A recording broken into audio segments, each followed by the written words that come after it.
C'est l'heure du broker du jour et on retrouve nos deux experts. Vous le voyez à distance, Antoine Fraissoulier et David Derry. Bonjour à tous les deux.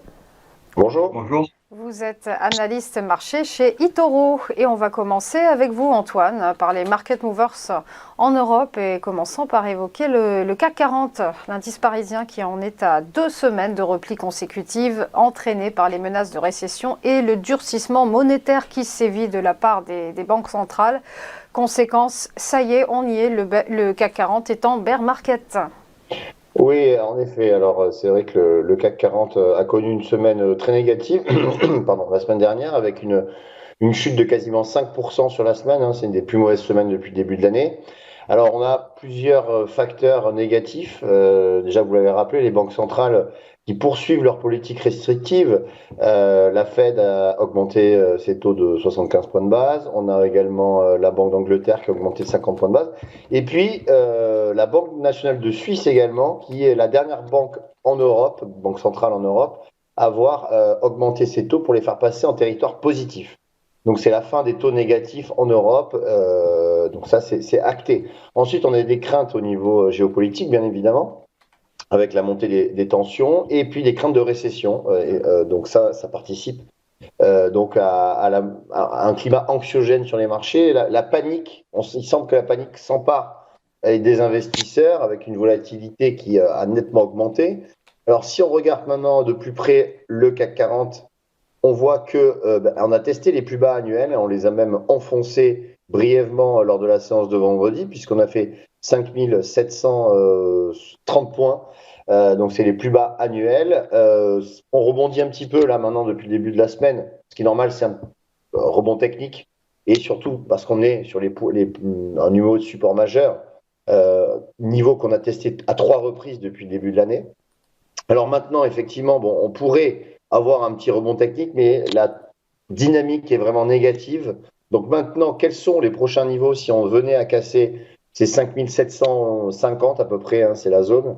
Eh bien, on pourrait revenir sur 5380. C'est des points bas de 2021. Ça représenterait à peu près, oui, 7-8% de baisse sur le CAC 40. Ce n'est pas à exclure vu la tendance et vu eh bien la conjoncture actuelle. On va parler à présent d'Airbus. Airbus qui est la seule société du CAC 40 à ne pas finir la semaine en baisse. Le groupe a essayé de rassurer sur ses objectifs annuels. Voilà, alors c'est vrai qu'on va essayer de trouver des valeurs qui tiennent dans ces marchés baissiers. Et Airbus en fait partie parce que Airbus, tout d'abord, c'est une valeur dollar, c'est-à-dire que 50%, enfin 80% pardon, de ses facturations sont en dollars, sachant qu'ils produisent en euros. Donc en fait, on a un effet devise qui est positif pour Airbus. Ensuite, Airbus tenait sa réunion et sa journée investisseur la semaine dernière, vendredi dernier, et le groupe a maintenu ses objectifs de 700 livraisons, 700 appareils livrés cette année, sachant qu'aujourd'hui on est plutôt aux alentours des 380, donc on a quand même, on est sous les objectifs à l'instant T. Ensuite, Airbus, effectivement, on a un résultat opérationnel de 5,5 milliards d'euros. Ça aussi, c'est maintenu par la direction du groupe.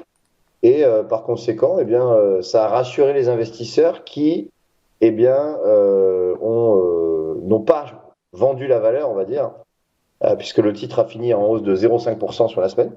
Et graphiquement, on voit qu'on est toujours, on tient les supports, niveau de support majeur aux alentours des 90 euros. On est à 91,70 et donc maintenant, il va falloir tenir ce niveau pour essayer d'entamer un rebond.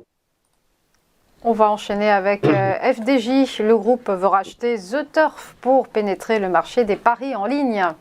C'est ça, effectivement. Alors FDJ, c'est vrai que c'est un titre qui a été introduit en bourse en 2019.